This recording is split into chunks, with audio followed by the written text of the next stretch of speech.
Before I begin with today's session, I just want to tell everybody I'm not a lawyer or giving any legal advice, nor I'm giving you any permission or authorizing you to do anything ever. In fact, always seek the permission of your CISO or the head before doing something or anything on your official laptops, and always follow the company policies. In fact, don't do anything ever. So, the question now for all of you is, we have been using our mobile phones every day, and it has become an integral part of our lives. Now, what I would like to ask is, how many of you are having this problem wherein when you keep your phones in your pockets, you feel that the phone is vibrating, and then when you take your phones out and when you look for any messages or notifications or calls, in fact, there are no calls, no messages, nothing. Anybody here facing this problem?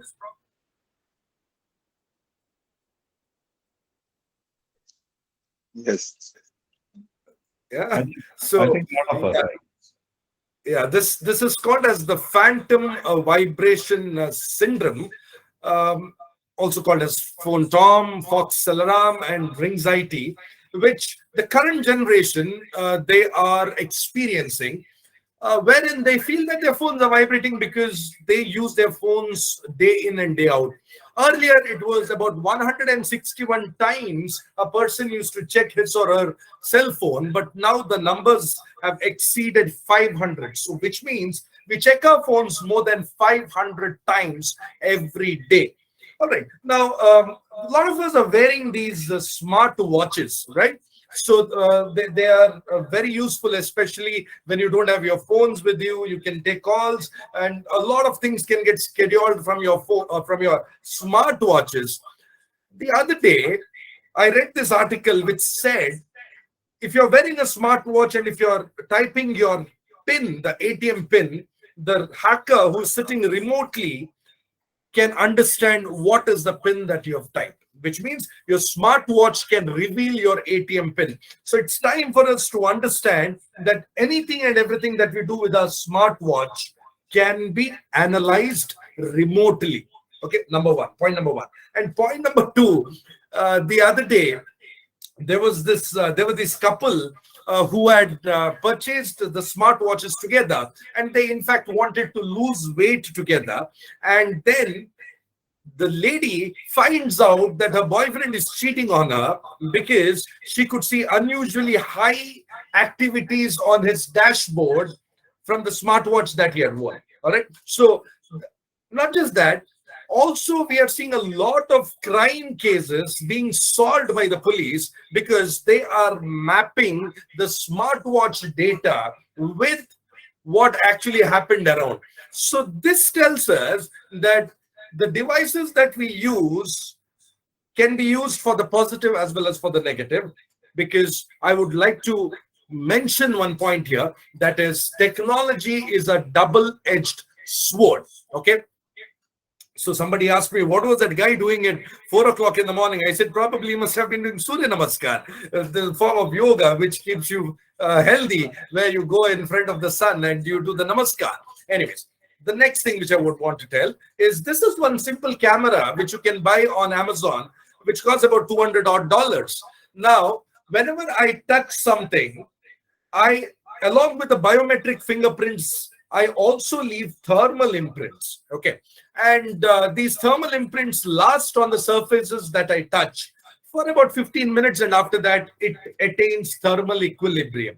So the other day, what happened is, there was this guy who was doubting upon his wife because he used to think whenever he goes to work, somebody comes home, but he could not catch that guy because he could not put a CC camera at home. So one day, this guy comes home half an hour early, and then he finds out that somebody has gone out of the house. And in order to prove, what he does is, he takes this camera and takes a photograph of the sofa, and it was very clear that there were two people seated on the sofa, not one. All right. So I'm not interested to know how many people were seated. What I would want to tell here is, whenever you're using an ATM machine, be careful, because what you type Even after 5 minutes or 6 minutes, anybody with such type of infrared thermal cameras can come and take a picture of that and find out what was the number that was typed. In this case, it is not 54321, it is 12345, because the number that has been typed first is the lightest and the number that has been typed last is the brightest. So you can see how technology can be used in order to gather data. And if you visit this website, which is threatmap.checkpoint.com, you will be surprised to see day in and day out, every second, there are so many attacks that are happening across the world. And also India is right now the most important target for a lot of people because it's a developing country and a lot of transactions have gone digital. Let me tell you that when it comes to the UPI transactions, India stands number one in the world, where no other country has that many transactions every day. So that means it is a hot hub for these hackers because a lot of transactions are going digital. And if I ask this question to all of you, which is the third largest economy in the world, the first being the US, second being China, the third one is currently cybercrime, which is a $6 trillion economy. And I've already spoken for 10 minutes, which means about $100 million have been siphoned off somewhere or the other across the globe. And a lot of things happen over the internet every minute. So you can see about 6 million people are shopping online, about 5.9 million Google searches, 44 million people are watching Facebook Live. So a lot of things are happening online. But the other day, what happened is because of COVID, because of the pandemic, all the offices went online, meetings went online. Now this is a Google Meet meeting that's going on. Similarly, in one of the meetings, a disgruntled employee, what he did was when the meeting was going on, he logged in via a sock puppet, that is a proxy profile, and he entered the meeting and he started posting some pornographic pictures and videos, and also in the chat box he started posting some dirty content. Now because of this, what happened is the entire meeting, the ethos of the meeting, it got affected and the meeting had to be cancelled. One thing which he did not know was, as per the cyber crime and jargons, cyber security jargons, this is called as Zoom bombing. And of course, when it comes to the territorial laws in India, we have the Information Technology Act, the 67B states that by publishing something pornographic in nature, it can attract up to 10 lakh rupees fine or 7 years of imprisonment or both. Unfortunately, not many of them understand what the cyber laws are because these are not taught in schools and colleges. Cyber laws have been in existence for a very long time in India since 2000, because Information Technology Act, the IT Act, came into force in the year 2000. So we all know about the traffic rules and regulations. We all know that if you violate, what happens if you go in the wrong way, or if you go when the signal is red. All of us know what are the punishments. But when it comes to the cyber laws, many people do not know. And because of this, a lot of crimes are committed and they end up getting behind the bars. For example, 66C, using the password of another person. So as per the IT Act 66C, it invites 3 years imprisonment and 1 lakh rupees fine or both. Also, we have been seeing a lot of people sharing these contents related to ISIS or terrorism and all that. 66F, which is cyber terrorism, any acts of it, imprisonment up to life. Okay. Now, this is one cybercrime which I want to talk about. It's called camfecting, wherein the cameras of your devices, they get hacked. Now, we are using laptops, we're using phones, and if you look at the phone, it has got a camera at the front, at the back. So any way you keep the phone, the camera is always on the top. Now, this is one common way how these hackers try to invade your privacy. Now, this is a simple device. You get it for about $1, about 50 rupees or 80 rupees on Amazon. If you put this on your phone, we call this as the phone camera cover, you can safeguard yourself from most of these attacks. Now, for example, this is a picture which anybody can receive on their digital devices. Now, most of us, we use high-end phones, but we do not have the antivirus, a paid antivirus installed on our digital devices. And many of us think if you're using Apple devices, the iOS devices, they don't need antivirus. Now, this is a wrong notion. Doesn't matter if you use Android or iOS, you need antivirus, because this image would remind us of the World Trade Center attack. And when Osama bin Laden had communicated with the terrorists on how to attack these twin towers, he did not send the message straight away, because he knew that Google, Microsoft, and all these email providers, they check your mails before they forward it. For example, if I send an email to Shalini telling that there is a workshop in Mangalore, do visit, Shalini would start receiving a lot of advertisements of the hotels in Mangalore, cheap air tickets, Ola rides, and whatnot, because they know that this person would be visiting Mangalore soon. And this is how these marketing companies, they start targeting the consumers. Now, in this case, when Osama sent the message, it was not traced by Microsoft because he used a technology which is called as a steganography. We have all watched this movie called Troy, wherein the two kingdoms fight with each other, and then finally the war goes on for a very long time, and one of the kings decide that we should compromise, we should come to a truce. And then what happens is the king gives the other king a huge wooden horse, and this horse is placed at the center of the city, and at night the horse opens up, and all the soldiers who are hiding inside the horse, they come out and kill everybody in that particular kingdom ruthlessly. So we all remember this, and the name of the horse is called as Trojan, and that is why we use the term Trojan horse. Now, in the case of this image, this is a Trojan, because when you receive a file, when you receive an image or a music file or anything, text message, they can hide something into that. And we call this technique as steganography. For example, you can see this image here. Inside this image, I can hide one spyware which would switch on the front camera of your device or the back camera of your device remotely. So once you download this device, this image, you wouldn't know that this was a steganographic image, and then you become a victim of camfecting. Now, why is camfecting done? For two reasons. Number one, it is done because somebody wants to snoop on you and they want to blackmail you. Number two, if you watch any YouTube video, you would be seeing an ad coming before the video starts, and you have two options. One is to watch the ad, and the second one is to skip the ad. Now, if you watch the ad, the person gets certain amount of money. If you skip the ad, the amount reduces. Now, what YouTube pays, these pornographic companies, they pay 5 times more.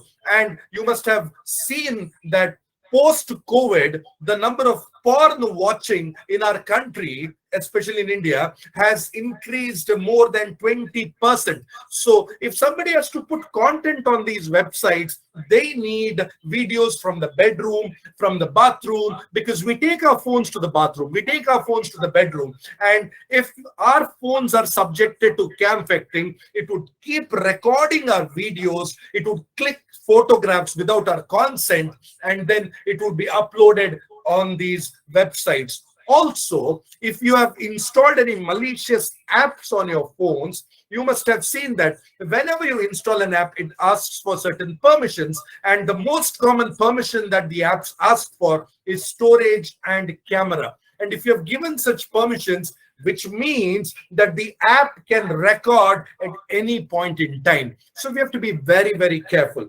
Another method of steganography is used to install ransomware on the devices. Now, what happens is you start receiving a mail. We call this as phishing. And in phishing, what happens is you receive a mail from the CEO of the company or from the director with an attachment. And you see that director's name and you just download the attachment. If your email has not been thoroughly scanned for malwares and viruses, this attachment gets downloaded, and all the files on your computer or on your mobile phone, they get locked. And then you also receive this message with a timer which says that if you do not pay within this stipulated time, all the files are going to get deleted and erased, which means you would never be able to recover them. And he would ask for payment in bitcoins because the attacker doesn't want to reveal their identity. And there are so many cases wherein you have paid the money and then the attacker starts asking for more money because he knows that there are some confidential and important files on your system and you're ready to pay even much more money in order to recover them.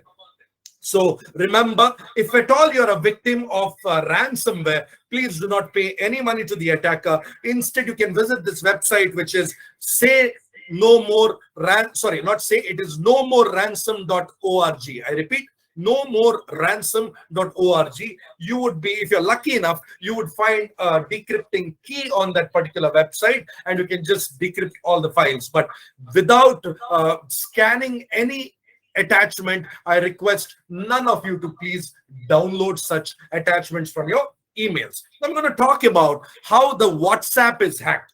See, what happens is none of us are using SMS service for texting. We use WhatsApp, we use Signal, we use Instagram. So we use various other social messengers, but not SMS. Still, if you see most of our phones, the notifications for SMS is always on, which means even if your phone is locked, you would see the notification coming on the locked screen. Even if an OTP comes, you can see the OTP showing up on the locked screen. Now, this is where the attacker takes the due advantage of particular the flaw, which is assume that the attacker is right next to you and the attacker knows your mobile number. What the attacker can do is take his phone, uninstall WhatsApp, reinstall WhatsApp, and when WhatsApp asks for his number, he enters your number. And when your number is entered, the OTP comes on your phone. Even if your phone is locked, the attacker would be able to see the OTP. He enters the OTP on his phone, boom.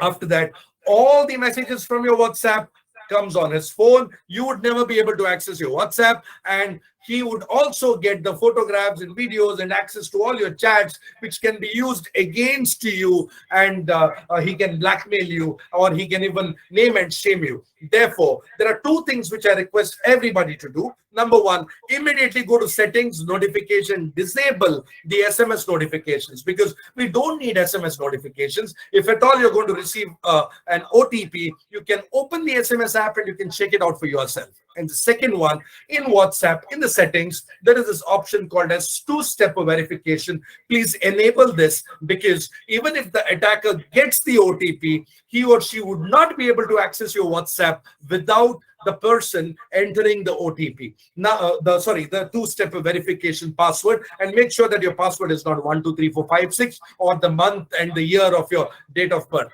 Now, you can ask a counter question, which is, how did the attacker get the OTP in spite of you disabling the SMS notification? Now, here, I would like to tell about a type of a cyber attack, which is called as drive-by downloads. If at all you visit compromised websites, usually the pornographic websites, what happens is, without your knowledge, a malware or a spyware gets downloaded into your device and it starts getting installed by itself. All right. And the most common malware which gets installed on the device is called as an SMS forwarder, which means any SMS that you get on your phone, a copy of it goes to the attacker. So this is how the attacker gets access to the OTPs, because I've seen a lot of people coming to the police stations and complaining, telling that an unauthorized transaction has happened with my bank account, but I had not shared the OTP. Of course, I had received the OTP, but I never shared it.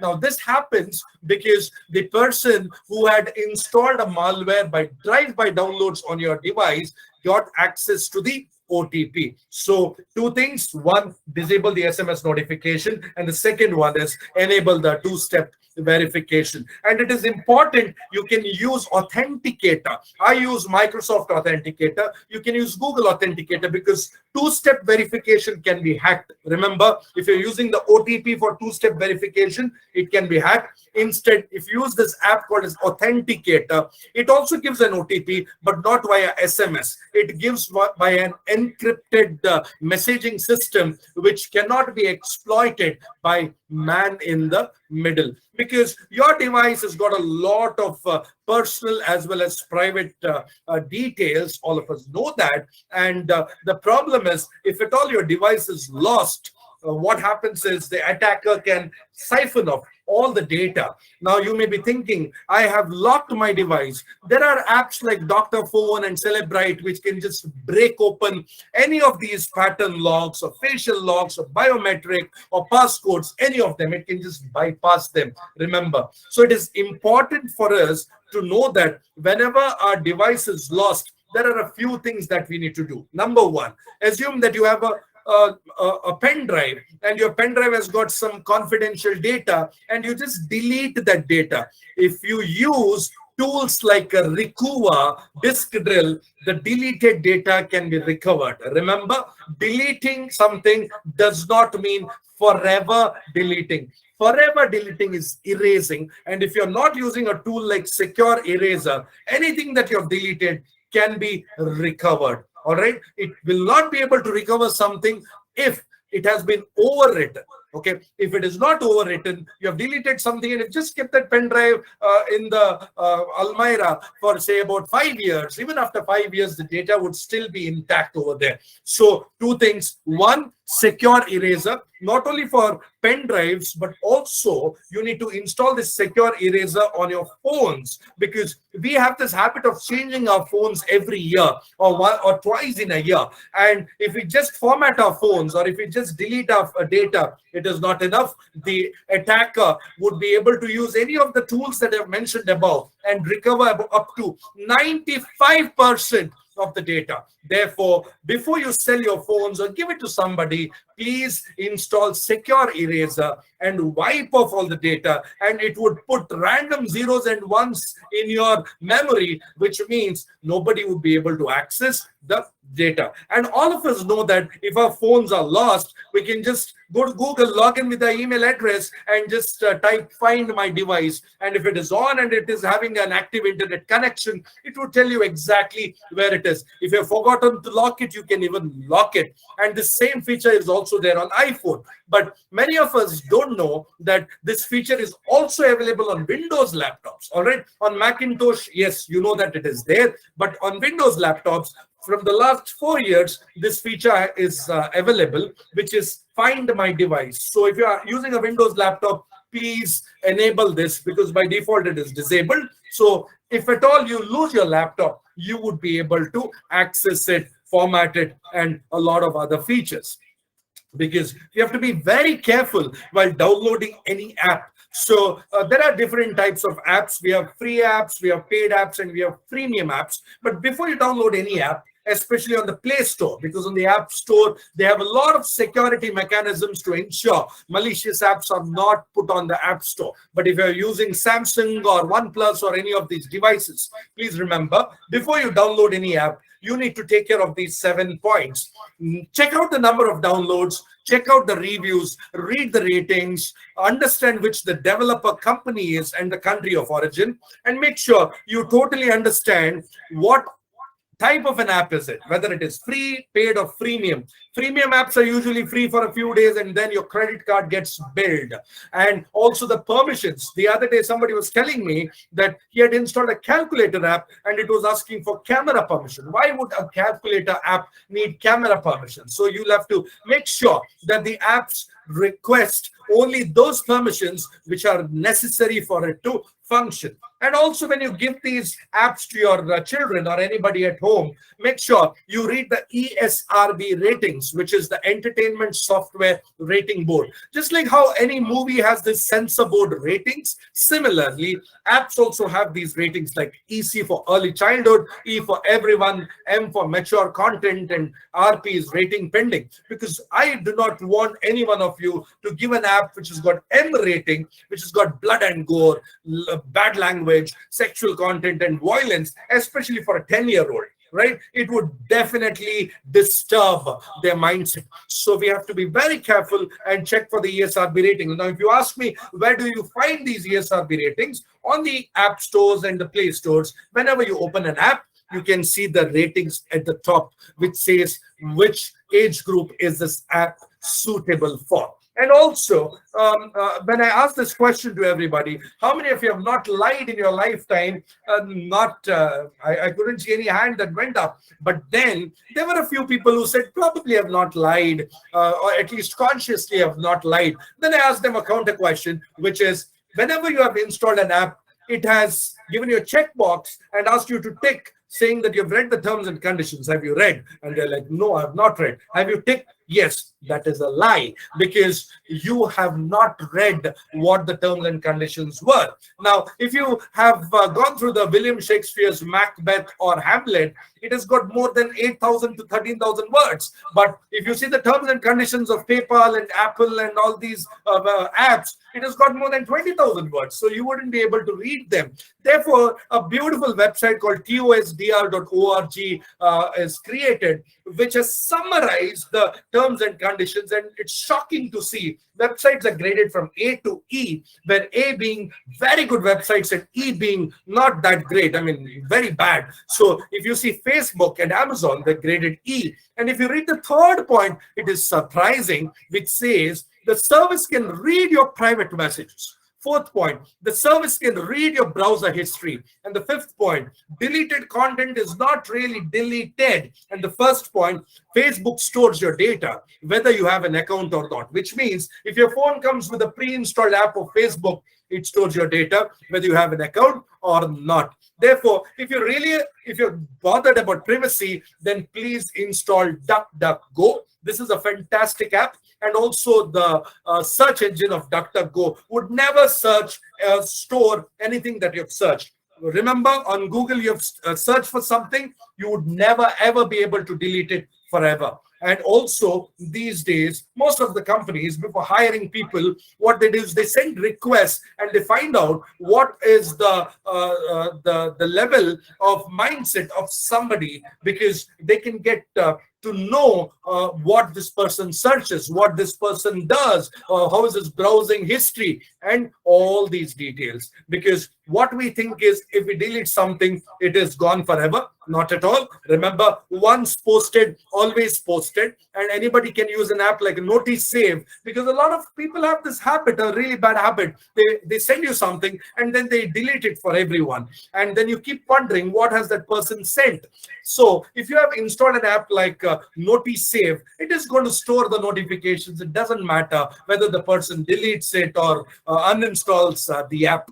You would still have a copy of the app. Because there are a lot of, we've seen this James Bond movie, so we have to be also very much careful when it comes to certain gadgets. For example, a small gadget like this can be kept in your office room, and it would record the conversations that you make for 21 days. Remember? 21 days, and it would live stream. So be aware about all the small gadgets that are there in your room, because it can be used to bug you. Also, a very small device like this can be just thrown inside your vehicle, and then what happens is, wherever you go, the attacker gets to know where you are. So we have to be aware about all these small devices, because with the technology progressing, most of the devices have become so small that we would hardly notice their presence anywhere in the room. And also, while scanning QR codes, we have to be very careful. Somebody scans this QR code in India would lose 5,000 rupees, because this is a malicious code which is connected to my bank account. So I request you not to scan this QR code, number one. And number two is, the other day I was flying on a plane, and then there was a pretty girl sitting next to me, and I wanted to ask her details, but I was not very sure of how do I go about, because I was worried, what if she complains? And like anybody else, what she did is, when she disembarked from the plane, she took a boarding pass, tore it into two pieces, and put it into the dustbin. And that is where I got access to a boarding pass. And you can see the QR code in the left side there. When I used an app called as Read My BOP, that is boarding pass, Read My BOP, I got all the details about her. Trust me, all the details. You can try this with your boarding pass. Take your boarding pass, download this app called as Read My Bob, and just scan the QR code, and you'll be surprised to see all the details about you is over there. Which means we are living in an era which has cyber physical crimes. You understand? So this has nothing to do with your computers, but a QR code is an extension of cyber world, wherein in a physical world also you can expect such crimes happening. And also be aware that such codes are also printed on your board, on your baggage. So if you leave your baggage and go to the restroom, and by the time you come back, anybody could even scan these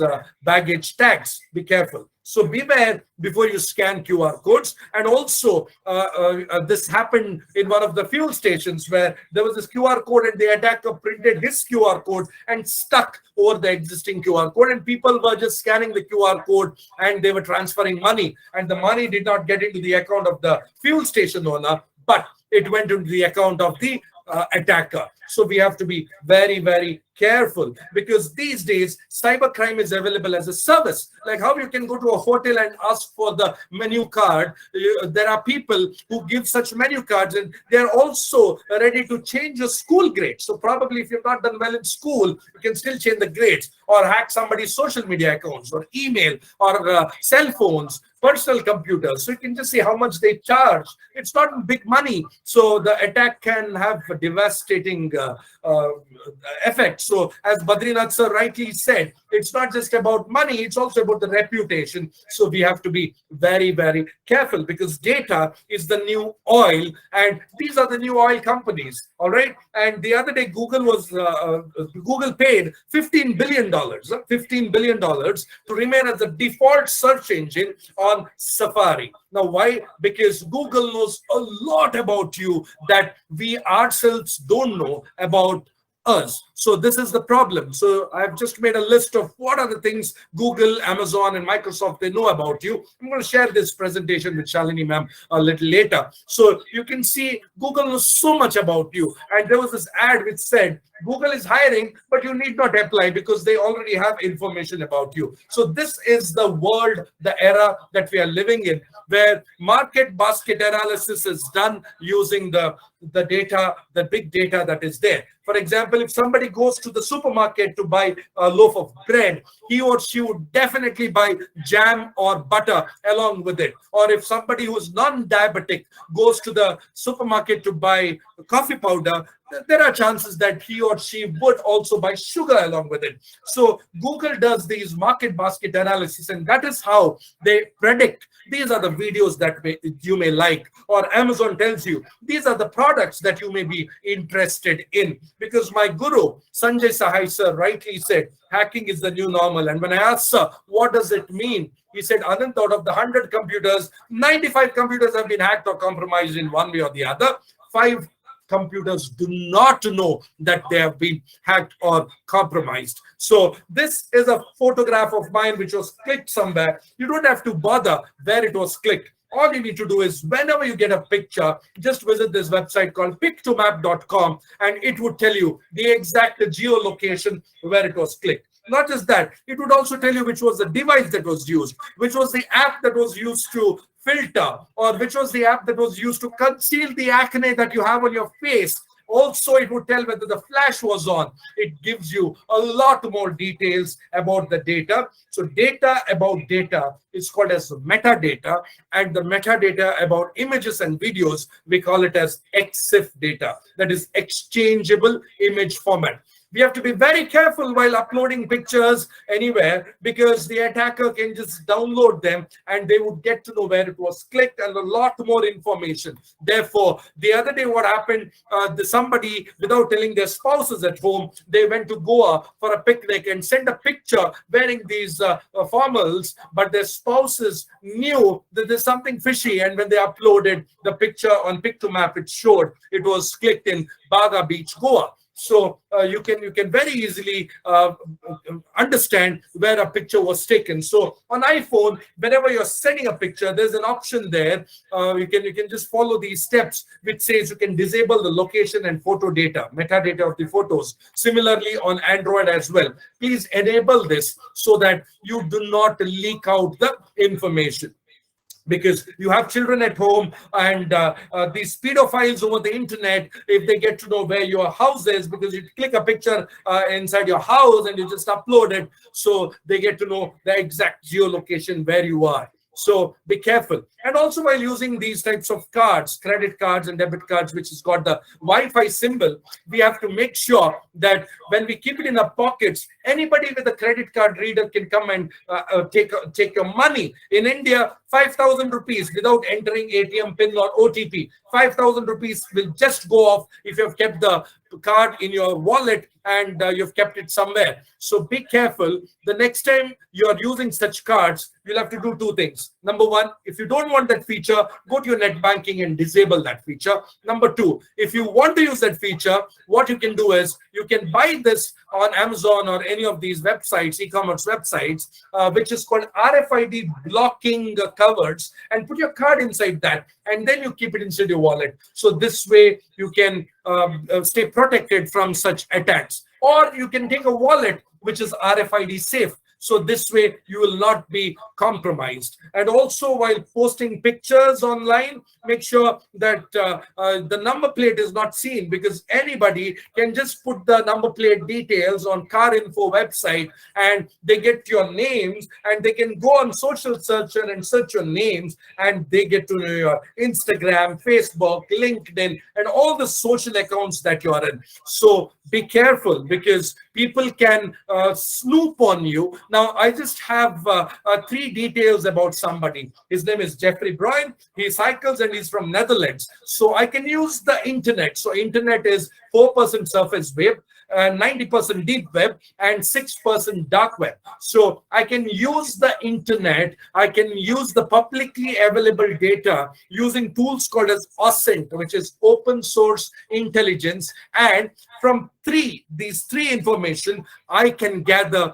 100 plus information. All right. So this is possible, and we have to be very careful, because a lot of people, they try to connect with you, and you look at their pictures and you accept their request. But there is a website called as thispersondoesnotexist.com, which generates AI images of girls and guys, and people use these images as display photos, and they can also create a video out of such images by using a technique which is called as deep fakes. I repeat, deep fakes. So using deep fakes, what somebody can do is take a high resolution picture of yours and make a video out of it. And it is really surprising to see the videos look so real that there are no tools as of now which can predict whether the video is a real one or a deep fake. Of course, there are new tools which are emerging, but not anything that can tell you 100% accurate results. Okay. And one more thing I want all of you to do is visit this website called as haveibeenpawned.com. Put your email address over there. It would tell you whether you're pawned or not. If the screen turns green, you're safe. If it turns red, it means the data has been compromised. So it's time for you to change your password and make sure that your password has got 16 characters with lowercase, uppercase, numbers, and symbols. And also, you have enabled the multi-factor authentication, not the 2-step OTP one, but with the authenticator. All right. And also see, many of us think that when we are using social networking sites, we are locking our profiles and Instagram pictures cannot be downloaded. See, there are a lot of tools. So there is this a branch which is called as OSINT, that is open source intelligence, wherein a lot of tools are available where you can do a lot of ethical hacking. So remember, the data is not actually safe.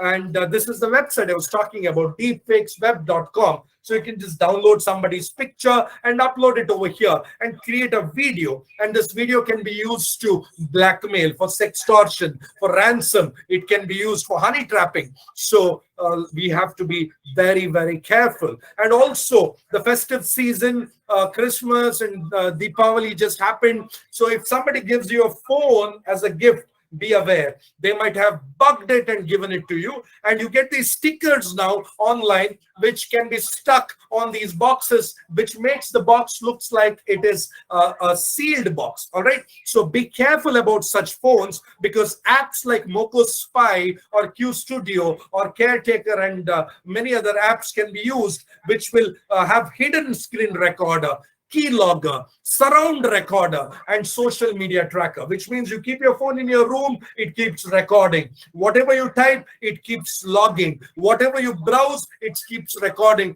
And anything and everything that you do on social media is tracked. So apps like these are very dangerous and they work in the background. So you wouldn't even know that such apps are there on your phones. So if at all you get a phone as a gift, even if it is sealed, don't straight away use it. Take that phone, thank that person for giving the phone, but make sure you install Secure Eraser, format the phone, and then use it. All right, that way you can stay protected. Also, I will be giving this ebook to all of you via Shalini ma'am, which is Cyber Safe Girl, which has got 50 different cyber crimes. All right, so 50 different cyber crimes, very beautifully explained in the terms of infotunes. So this is a book which I want all of you to read, which has all the latest cyber crimes, cyber warfare, doxing, stolen phones, video conferencing scams. You can just go through them. A lot of cyber crimes explained as these beautiful infotunes. So you can read them, and what you can also do is forward these books to your the various groups that you are a part of, so that you're not only becoming cyber aware, you're also creating awareness among the circles that you are in, also your family, friends, and the relatives. All right, so remember this is the slide I put twice, because whenever somebody gives you an electronic device, it can be used to bug. So be very, very careful. And also, while using free Wi-Fi, please be aware and don't use free Wi-Fi, especially in the airports or bus stops or anywhere. So if at all there is a dire need to use the Wi-Fi, connect to the virtual private network, that is VPN, and only after that use the Wi-Fi. Otherwise, everything and anything that you do can be very clearly viewed by the system administrator. And also, while using software, be careful, because the pirated softwares are usually, they are bugged, they have spyware, they have malware installed on them, and you wouldn't even know. And the software works well on your device, but it would also be used to snoop on you. So I would like to end this presentation with a wonderful story about room number 632. So if I talk about 2611, the ones in India would always remember the Taj attacks. So the five-star hotel in Mumbai was attacked by these terrorists. And there was this person by name K.R. Ramurthy who was living in the room number 632. And as soon as all the terrorists entered the hotel, from the reception, they started calling all the rooms for SOS. They started telling them, we are under attack, be careful. And somehow they could not call Mr. Ramurthy. And one of the terrorists, he goes to room number 632 and knocks the door. And when Ramurthy asks, who is this? The terrorist tells, shoe polish. And Ramurthy says, I have not called for shoe polish at 10 o'clock at night. Come tomorrow. And the person says, no, you have to open the door. And he starts banging the door. And when Ramurthy ji doesn't open the door, this man takes his AK-47 and shoots the door and just opens it and gets in. Ramurthy was hiding in the bathroom. And this man enters the bathroom, holds the gun on Ramurthy's head and asks, who are you? And at that time, Ramurthy tells him, please don't do anything to me. I am a teacher. Now, why does he say that he's a teacher? Because usually people respect teachers, and they have a soft corner for teachers. So that is why he says, I am a teacher. And the terrorist very well knows that it is impossible for a teacher, especially in India, to live in a five-star which costs more than 40,000 rupees per day. Tell me who you are. And this person says, no, I'm a teacher. And at that time, the terrorist takes his BlackBerry phone. It was 2G. Right now, we are having 5G. It was 2G. The terrorist takes his phone, clicks a picture of Ramamurthy, and sends it to his command and control center, which was somewhere in the Middle East. And after 15 minutes, he gets a response back saying that this person is not a teacher, but he's the chairman and CEO of one of the India's largest banks. And for the good luck of Ramamurthy, in the 7th floor, a bomb blasts, and the terrorists just leave him there and they go up. And this is how he was saved. Now, the point I would like to make here is, in 2008, if there was technology back then to identify details about somebody, imagine in 2022 where we are and how much of information can be gathered. So we have to be very careful, especially while storing information on apps like these. There are a lot of vault apps where we think that we are storing information in private. Not at all. These apps are designed to capture all your information, and they use it against you at some point or the other. So remember, as per the Madras High Court ruling, forwarding a message is equal to accepting the message and endorsing the message, which means you simply cannot tell, I've just forwarded it because I received it. No, if you forward something, it means you have endorsed it. And also these days, we are seeing a lot of people putting on weight. And not just that, they're suffering with this neck problem because our head, it weighs about 4 to 6 kgs at 0 degrees. And as you bend your head, say about 60 degrees, the strain on the neck is about 27 kgs. And this is why you are facing this neck and the neck problem. So whenever you're using digital devices, make sure the device is at 0 degree inclination. And second, for every 20 minutes of screen time, for 20 seconds, look 20 feet away. And some exercises I have mentioned over here, which you can do if you sit for a prolonged time. Never look at the screen when it is dark, and always wear these blue cut glasses, which would block the harmful blue rays emitted from the digital screens. And these are the main culprits for the headache. So be careful and use these blue cut lenses. And the ones in India, please store this number 1930. It is the National Cybercrime Helpline number. Store this on your phones, and at any point in time, if you encounter a cybercrime or somebody whom you know becomes a victim, immediately call this number and get help. Or you can also log on to cybercrime.gov.in. And if at all you are facing this phantom vibration syndrome, which I spoke about earlier, and if you are addicted to technology, you can use these monitoring and filtering programs, which would make you use internet much lesser, or use your phones much lesser. Anti-social, off time, onward, and quality time. You can use these apps which can restrict the usage of these digital devices. And this is the point that I made earlier. I would like to reiterate, which is once posted, always posted. So if you posted something once, you would never, ever, ever be able to delete it forever. All right. So if you have any questions, you can